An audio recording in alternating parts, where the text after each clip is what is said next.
Alors salut et bienvenue dans cette nouvelle vidéo. Je te fais une vidéo très rapide pour t'expliquer, donc comme je te l'avais dit dans la vidéo précédente, comment créer une automatisation avec GetResponse.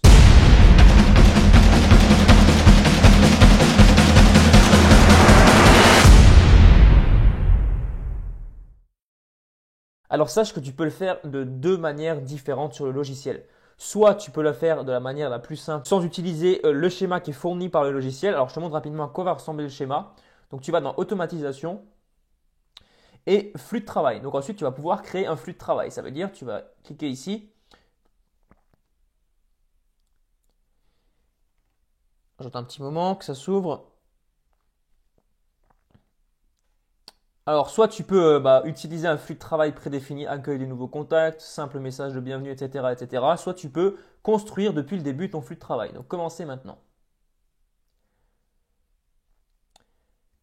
Alors, avant de commencer, etc., là, c'est des petites prescriptions qu'il te donne. Voilà.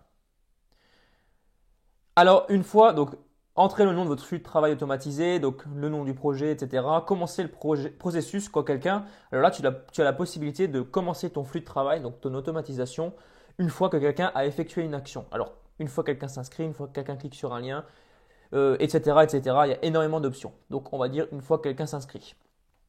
Et là, ensuite, à droite, tu as les possibilités d'ajouter énormément d'options en fait qui vont, d'options et d'actions qui vont être faites une fois que ta personne sera inscrite. Alors clairement, cette méthode est loin d'être la plus simple à mettre en place. Ça demande quelques connaissances. Alors oui, bien sûr, tu peux faire des schémas vraiment très simplifiés, mais je te recommande d'utiliser la deuxième que je vais te montrer maintenant. Donc pour ça, on va tout de suite déjà supprimer ce flux de travail. Donc pour ma part, alors mince, je l'ai sauvegardé. Super. Bon, c'est pas grave. Je le resupprimerai plus tard. Donc, je t'invite à aller de nouveau dans tableau de bord. Alors non, c'est pas tableau de bord, c'est marketing par email. Donc, marketing par email. De nouveau, tu vas dans autorépondeur et tu vas pouvoir afficher tes autorépondeurs sous forme de petits carrés et ça va vraiment t'aider à définir en fait lesquels jours tu veux envoyer un message en particulier. Donc ça veut dire que le jour 0, ton inscrit va recevoir ce mail. Tu peux définir également si le jour 1, le jour 2, etc. jusqu'au jour… donc ça va hyper loin, hein. Tu peux vraiment aller jusqu'à je ne sais pas combien de jours. Après, ça ne sert à rien de faire des campagnes d'email hyper longues.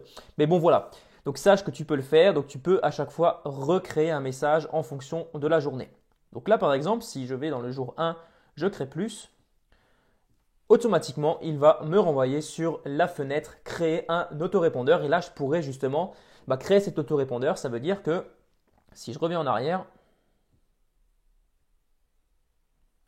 ça veut dire que le jour 1, l'inscrit va recevoir l'autorépondeur que je viens de créer. Alors, chose très importante que je ne t'ai pas montré, c'est dans ton autorépondeur.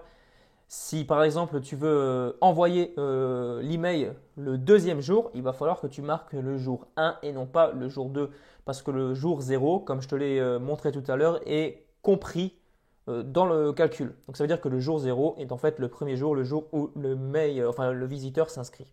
Donc il faudra que tu mettes le jour 1 pour le deuxième, pour le lendemain de l'inscription, le jour 2 pour le surlendemain, etc., etc. Donc voilà, c'est tout simple. En fait, il te suffira après de remplir une par une toutes tes cases en fonction de l'automatisation que tu souhaites.